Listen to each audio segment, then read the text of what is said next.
Bonjour Sayoba Traoré. Bonjour Alexis. Ce matin, dans votre chronique Pêche et Agriculture, vous nous parlez de formation maritime. Et je précise qu'il s'agit de pêche côtière et de pêche en haute mer.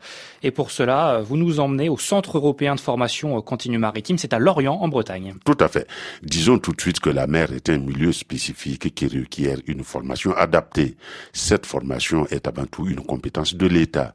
Et c'est le cas du Centre européen de formation continue maritime, CEFCM, né de la volonté commune de l'État, du Conseil régional de Bretagne et des professionnels. Mustapha El-Ketab est directeur adjoint, responsable du CEFCM, François Tulek de Lorient. Le centre, il a 3 missions. La première mission, c'est de coordonner la formation maritime sur le territoire breton. Et pour coordonner la formation maritime, il a été décidé de créer une structure coordinatrice. Parce qu'on fait aussi la formation maritime continue au sein des lycées. Parce qu'il y a 4 lycées maritimes sur la Bretagne, et eux, ils font la formation initiale. Nous, on s'occupe de la formation continue, mais chez eux. Il y a donc, Sayoba, 2 types de formation. D'un côté, la formation initiale et de l'autre, la formation continue. Exact. C'est pourquoi notre invité parle de coordination. En fait, la formation initiale, c'est scolaire. C'est-à-dire on rentre jeune à l'école et on sort diplômé à l'âge de 20 ans, 18 ans, etc.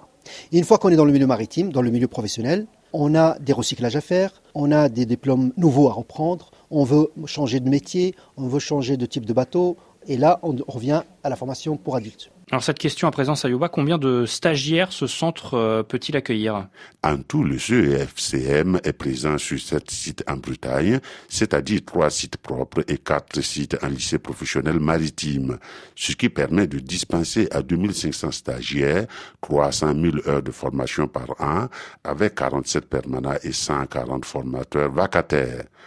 On a à peu près, sur l'ensemble de nos sites, on forme à peu près 2500 stagiaires par an. On forme quasiment un marin français sur 2. Alors on forme dans le domaine de la navigation, de la pêche, de la sécurité, de l'environnement maritime, de la sûreté maritime. Et puis on a d'autres formations spécifiques en fait, qu'on appelle sur mesure en fonction du besoin des entreprises. Donc la mécanique, l'électronique, voilà. Donc on est vraiment sur un champ, mais les diverses formations qui existent sont inimaginables.